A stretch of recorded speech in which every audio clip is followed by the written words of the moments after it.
पत्थरों का हसीन शाहकार हिंदुस्तान अपनी इस विरासत पर जितना भी नाज करे कम है। आगरा शहर की शिनाख्त, शाही खानदानों की हसीन यादें, मुगलों के सुनहरे माजी का जामिन आगरा का लाल किला। यह महज किला नहीं है बल्कि इसके लाल पत्थरों में नक्श है सदियों की तारीख, वो तारीख जिसे हम आज पढ़ने की कोशिश करेंगे। सारे जहां में धूम के आज के एपिसोड में हम आगरा के इसी तारीखी लाल किले के सफर पर चलेंगे। आगरा का ये किला अपनी दिलकशी और वुसअत की वजह से इंटरनेशनल टूरिस्ट डेस्टिनेशन है। ये किला यूनेस्को की वर्ल्ड हेरिटेज की साइट में भी शामिल है।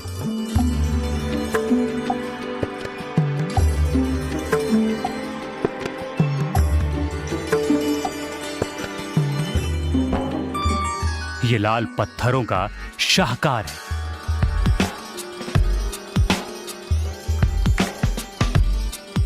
एक हसीन मुजस्समा है जो हिंदुस्तान की अजीम विरासत का शाहिद है।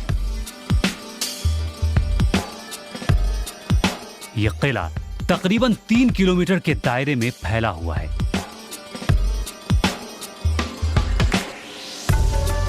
इसकी दीवारें 70 फीट ऊंची हैं। अगर इसकी बाहरी दीवारों को देखें तो यह तकरीबन 2.5 किलोमीटर लंबी है।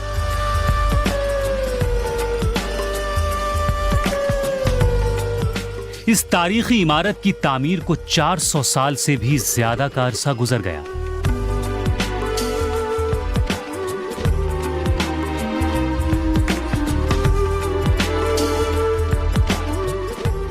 लेकिन इसकी अजमत और दिलकशी हनूस कायम है। अब न तो इसके मेमार हैं और न ही वो हुक्मरान।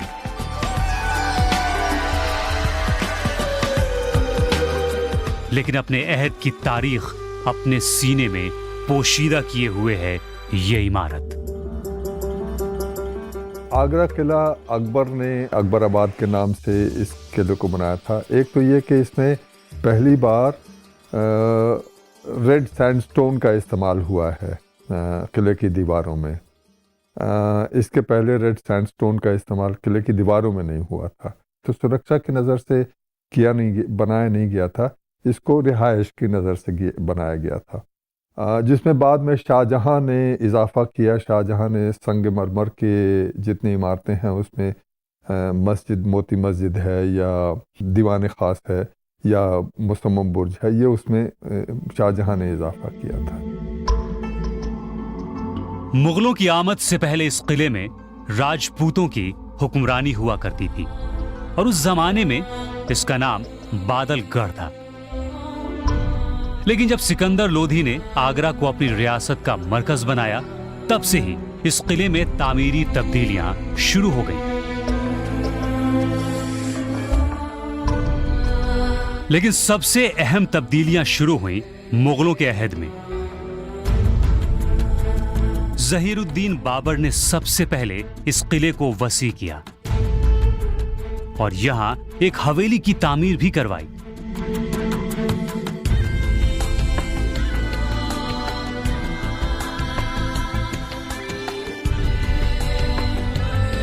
बाबर के बाद उनके बेटे हुमायूं ने हुकूमत संभाली।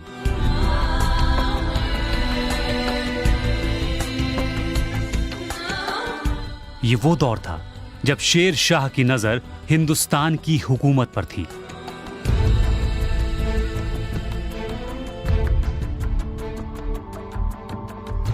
एक फैसलाकुन जंग में हुमायूं को शेर शाह के हाथों शिकस्त मिली और हुकूमत के साथ साथ आगरा का किला भी शेर शाह की हुकूमत में शामिल हो गया।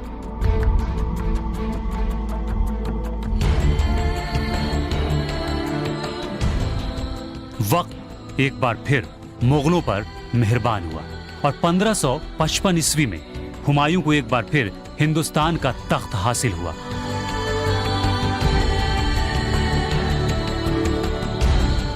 और साथ ही आगरा फोर्ट भी एक बार फिर मुगलों की मिल्कियत बन गया।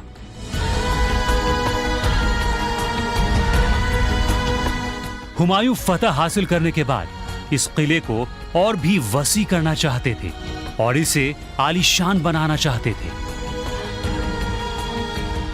लेकिन किस्मत की सितम ज़रीफी थी कि महज 1 साल बाद ही हुमायूं की मौत हो गई और उनकी ख्वाहिश अधूरी रह गई।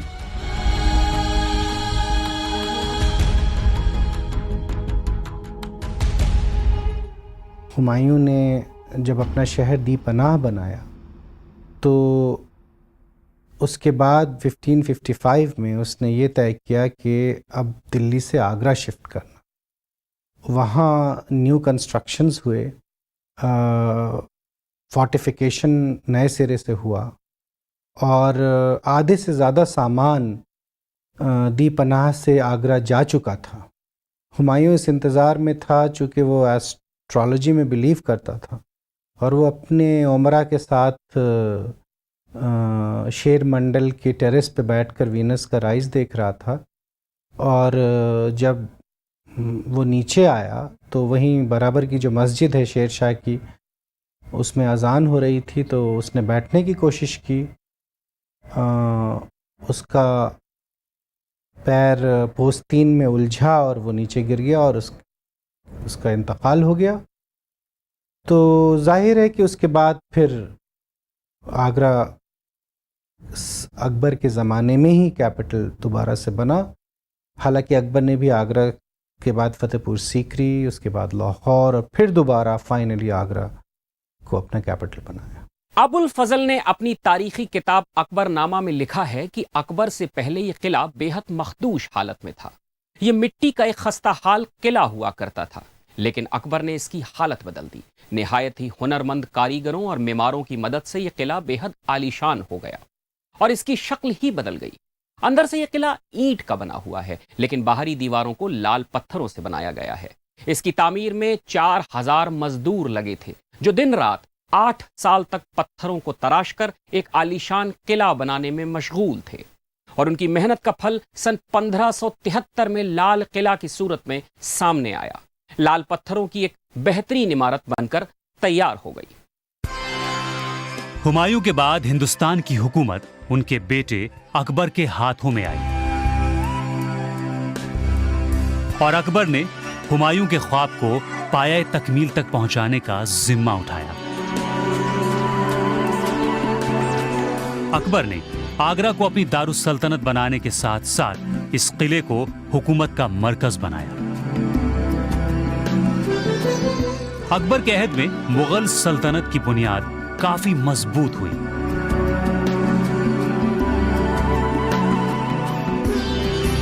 यह कहना शायद गलत नहीं होगा कि अकबर ने मुगलों को हिंदुस्तान में न सिर्फ हुक्मरान बल्कि हर दिल अजीज बना दिया। एक तरह से मुगल साम्राज्य का औपचारिक रूप से तो संस्थापना बाबर के ज़माने में हुई 1526 के बाद, लेकिन दरअसल इसका संस्थापक अकबर ही था। क्योंकि अकबर बादशाह बना तो वो 2 ज़िलों का बादशाह था और जब वो उसकी मृत्यु हुई 1605 में, तो जो साम्राज्य वो पीछे छोड़ गया वो अफ़गानिस्तान से लेकर के पूरे हिंदुस्तान, कश्मीर से लेकर के बंगाल, आसाम तक फैला हुआ था। इतना बड़ा साम्राज्य पीछे छोड़ गया। तो मुग़ल साम्राज्य जो अपनी चरम सीमा पर पहुंचा, एक तरह से वो अकबर के ज़माने में पहुंचा। तो एक तरह से एक हिसाब से अकबर ही इसका संस्थापक कहा जा सकता है।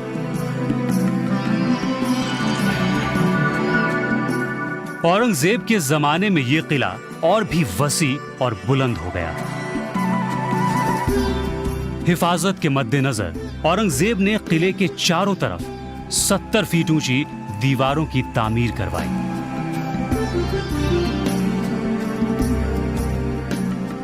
मुगल सल्तनत को उस दौर में दुश्मनों से खतरा काफी बढ़ गया था। ये दीवारें उसी ख्याल से बनवाई गई थी।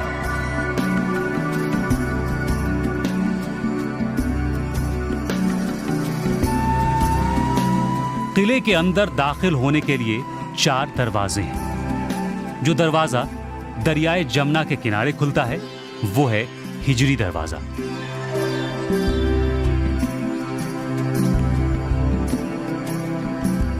यहां दिल्ली गेट और लाहौर गेट भी हैं। लाहौर गेट को पहले अकबरी दरवाजा भी कहा जाता था। लेकिन अकबर के बेटे जहांगीर ने इसका नाम तब्दील कर दिया और ये अमर सिंह गेट के नाम से जाना जाने लगा।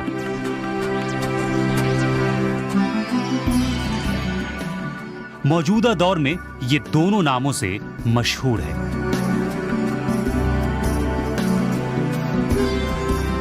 इस किले का सबसे बड़ा दरवाजा दिल्ली गेट है। इसकी तामीर अकबर के दौर में हुई थी। तब ये सिर्फ शाही खानदानों का इस्तकबाल करता था। आम लोगों के लिए यह दरवाजा ममनू था। यहां से बादशाह और शाही खानदान के अफराद ही दाखिल हो सकते थे। मौजूदा दौर में यह दरवाजा हिंदुस्तान की फौज के सुपुर्द है।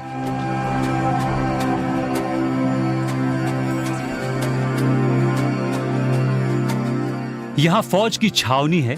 आज भी यह दरवाजा आम लोगों के लिए नहीं खुलता है। सयाहों के लिए लाहौरी दरवाजा खुला है, जहां से अंदर जा सकते हैं। जब आप दिल्ली गेट के अंदर दाखिल होंगे तो एक और दरवाजा नजर आएगा। ये एलिफेंट टावर है, लेकिन यहां भी सयाहों का जाना मना है। आगरा फोर्ट पर सबसे ज्यादा करम फरमाइयां हुई शाहजहां की। शाहजहां के दौर में पुरानी इमारतों को तोड़कर नई शक्ल दी गई। संगमरमर और कीमती पत्थरों से किले को मुज़य्यन किया गया। किले की दिलकशी और बढ़ गई। ये वो दौर था जब हिंदुस्तान नई नई इमारतों से मुज़य्यन हो रहा था और शाहजहां का दौर फन्ने तामीर के लिए सुनहरे बाग के तौर पर कायम हो रहा था। किले की चंद बेहद हसीन और दिलकश तामीरात में से एक है मुसम्मन बुर्ज। इसे शाह बुर्ज भी कहा जाता है। इस बुर्ज की तामीर शाहजहां ने अपनी बेगम मुमताज महल के लिए करवाई थी। 1631 ईस्वी में इसकी तामीर शुरू हुई, लेकिन मुकम्मल होने से पहले ही मुमताज की मौत हो गई। मुमताज महल की मौत के तकरीबन 9 साल बाद 1640 ईस्वी में यह बुर्ज बनकर तैयार हुआ। इस बुर्ज से महल की बेगमात बाहरी दुनिया का नजारा किया करती थी। यहां से ताजमहल बेहद हसीन नजर आता है। ताजमहल की तामीर भी शाहजहां ने मुमताज की याद में ही करवाई थी। इस बुर्ज को बेशकीमती पत्थरों से मुज़य्यन किया गया था और बुर्ज को दिलकश बनाने के लिए गुंबद में संगमरमर का इस्तेमाल किया गया था। मुसम्मम बुर्ज ये एक छोटा सा स्ट्रक्चर है, कोई बहुत बड़ा नहीं है। शाहजहां ने इसको बनाया, मुसम्मम बुर्ज को। एक तो कहा जाता है कि ताजमहल को देखने के लिए बनाया, तो लेकिन उसका मुझे महत्व यही लगता है कि वो जो जमुना के ऊपर एक तरह से निगाह रखना, उसका महत्व ऐसा लगता है मुझे। शाहजहां की तामीर शुदा इमारतों में ये बेहद खास और दिलकश इमारत है। किस्मत की सितम ज़रीफी देखिए कि जब उनके बेटे औरंगजेब ने उन्हें कैद किया तो इसी मुसम्मन बुर्ज में ही कैद किया गया और यहां से शाहजहां अपने शाहकार ताजमहल को हसरत भरी निगाह से देखा करते थे। 1658 ईस्वी से 1666 ईस्वी तक शाहजहां इसी बुर्ज में नजरबंद रहे, लेकिन उन्हें इस बात का सुकून था कि वो यहां से ताजमहल को देख सकते थे और अपनी बेहद अजीज बेगम मुमताज महल को याद कर सकते थे। और एक दिन इसी बुर्ज से ताजमहल को देखते देखते वो इस दुनिया से चल बसे। इस बुर्ज के करीब ही शाहजहां की बेटी जहां आरा का महल है। यह महल भी संगमरमर से तामीर किया गया था, जबकि छत में सुनहरे रंग का इस्तेमाल किया गया है। नक्काशी बेहद दिलकश है।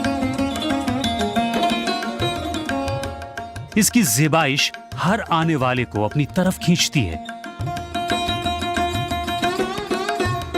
कहा जाता है कि जब शाहजहां को औरंगजेब ने नजरबंद किया था तो जहां आरा ने ही शाहजहां का सबसे ज्यादा साथ दिया था। यह महल जहां आरा की यादों को समेटे सदियों से खामोश है। अब न तो शहजादियों की कहानियां हैं और न ही वो रौनकें, लेकिन इसकी दरो दीवार आज भी अपने पुररौनक माजी की याद दिलाती हैं। यहां आप जिन इमारतों पर भी नजर डालेंगे वो आपको माजी की बेशुमार यादों और दास्तानों से रूबरू कराएंगी। इनमें से कुछ इमारतें बेहद मखदूश हो गई हैं, तो कुछ की बस निशानियां ही बची हैं। इन्हीं में से एक है बंगाली महल। ये बेहद वसी और दिलकश महल हुआ करता था। ये इतना वसी था कि अकबर ने इसके 2 हिस्से कर दिए थे।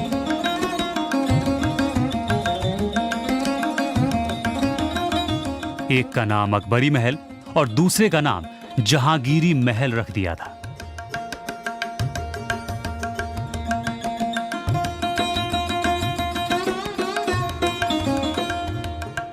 इस महल के नीचे 2 मंजिला तहखाने भी थे। शाही महल के इस तहखाने को अंग्रेजों ने जेल के तौर पर इस्तेमाल किया था।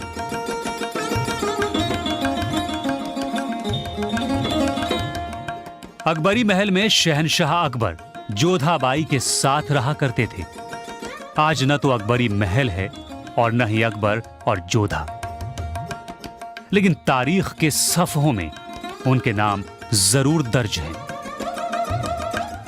वक्त के साथ अकबरी महल और बंगाली महल का बड़ा हिस्सा मिस्मार हो चुका है। महज चंद कमरों के निशान मौजूद हैं।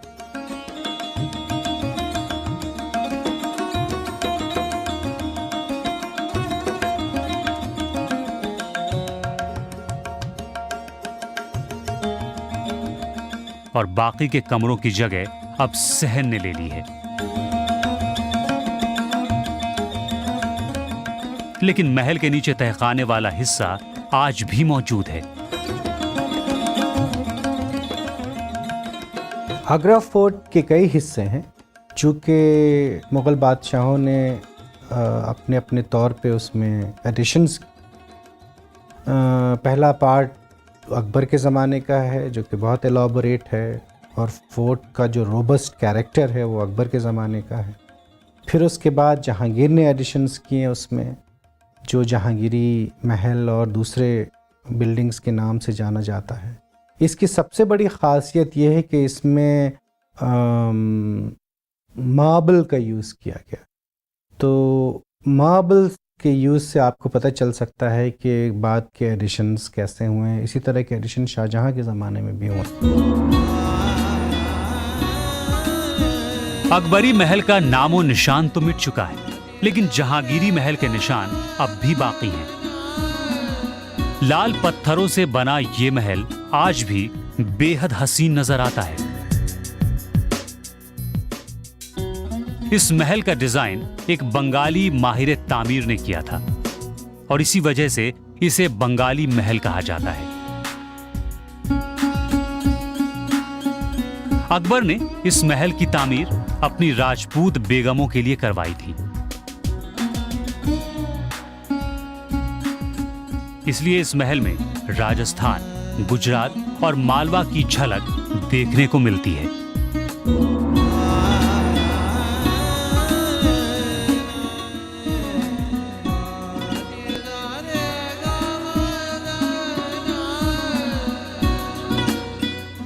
इस किले में तकरीबन 500 से ज्यादा इमारतें थीं। इन तमाम इमारतों का जिक्र अबुल फजल ने अपनी किताब अकबरनामा में किया है। इन तमाम इमारतों में से महज 30 इमारतें ही बची हैं और उनमें अकबरी गेट, दिल्ली गेट और बंगाली महल अकबर की चंद नायाब और बेमिसाल इमारतों में से हैं जो अकबर की शान है। महलों के बाद अब रुख करते हैं यहां की मस्जिदों का। इस किले में शाहजहां की तामीर शुदा 3 बेमिसाल मस्जिदें हैं, मोती मस्जिद, नगीना मस्जिद और मीना मस्जिद। ये मस्जिदें अपनी तामीरी नौइयत के एतबार से बेहद खास हैं। मॉस्को के सेंट बेसिल की तर्ज पर बनी है मोती मस्जिद। ये मस्जिद संगे मरमर से बनाई गई थी।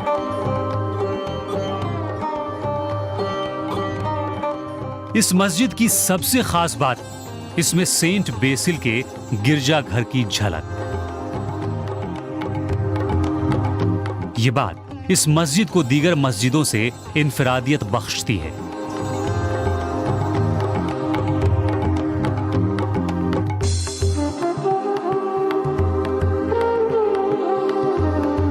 शाहजहां ने मस्जिदों की तामीर में औरतों के लिए इबादत गाह का भी खास ध्यान रखा।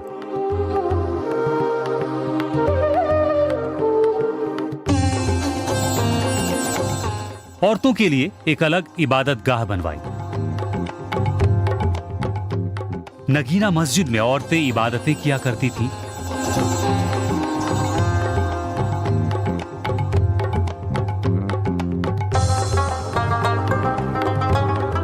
शाहजहां की बनवाई तीसरी मस्जिद थी मीना मस्जिद, जो उनकी अपनी इबादत के लिए तामीर की गई थी। इस मस्जिद में 3 मेहराबें हैं और सामने खुला सहन।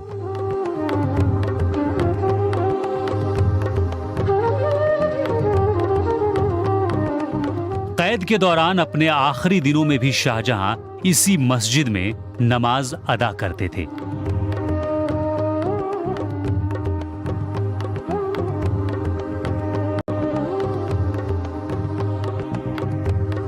संगमरमर की एक और बेमिसाल और दिलकश इमारत यहां नजर आएगी। यह खास महल है। इसे शाहजहां ने इंडो इस्लामिक तर्ज पर बनवाया था।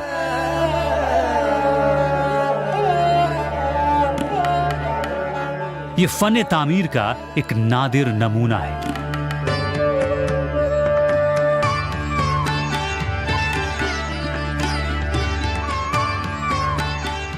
इसकी नक्काशी दिलफरेब है।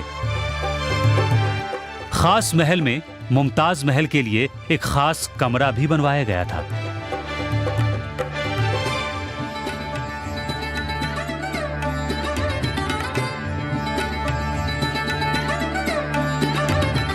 महल के सहन में एक तालाब हुआ करता था जो गुलाब के फूलों से भरा रहता था। फव्वारे के साथ जब गुलाब की खुशबू हवा में फैलती थी तो पूरा माहौल मुअत्तर हो जाता था।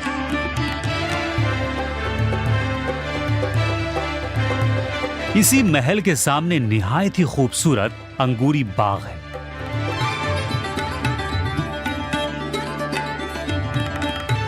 यह बाग खास तौर पर बेगमात और शहजादियों के लिए बनवाया गया था। किसी जमाने में यह बाग रंग बिरंगे फूलों से सजा हुआ था, लेकिन अब यहां यादों के सिवा कुछ भी नहीं। किले में 2 मकाम बेहद खास होते हैं और इसकी तामीर पर भी खासा ध्यान दिया जाता है। दीवाने खास और दीवाने आम। ये वो जगह हैं जहां से बादशाह अपनी हुकूमत चलाया करते थे। किले का ये हिस्सा दीवाने आम है। यहां से मुगल बादशाह अपनी रियाया के दुख दर्द सुना करते थे। सजा और जजा का ऐलान भी यहीं से हुआ करता था। किसी भी किले में यह जगह बेहद खास होती है।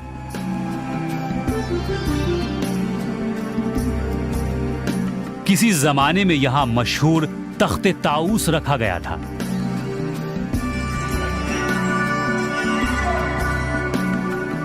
पहले इस तख्त का ढांचा लकड़ी का था, लेकिन शाहजहां ने इसे संगमरमर का बनवा दिया और पत्थरों की नक्काशी भी करवाई।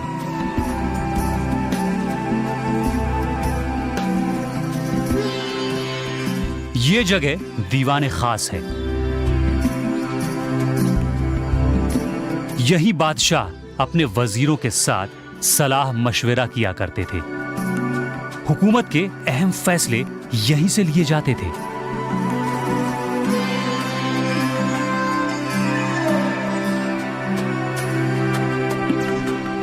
इस जगह की खासियत थी जहांगीर का स्याह तख्त, जिसे शाहजहां ने बाद में तामीर करवाकर नई शक्ल दी। दीवाने खास 2 हिस्सों में बटा हुआ था और 3 बुर्ज की तामीर की गई थी। बाद में यहां तख्त ताउस रखा गया था, जिसे औरंगजेब दिल्ली लेकर गए थे। दीवाने खास की तामीर 1635 ईस्वी में हुई थी। दीवाने खास में 2 तख्त हैं, सफेद और स्याह।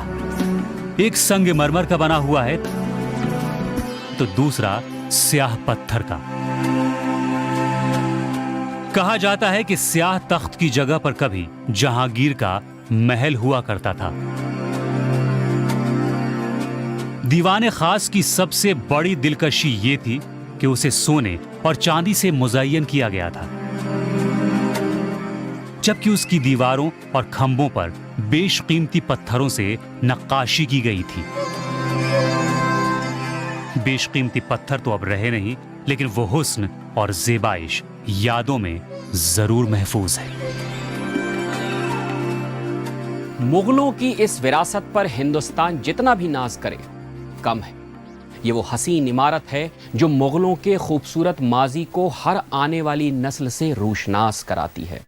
हमारी भी यही कोशिश है कि इन इमारतों की जबान पढ़कर तारीख को समझने की कोशिश करें। शारजाह में धूम के आज के इस एपिसोड में बस इतना ही।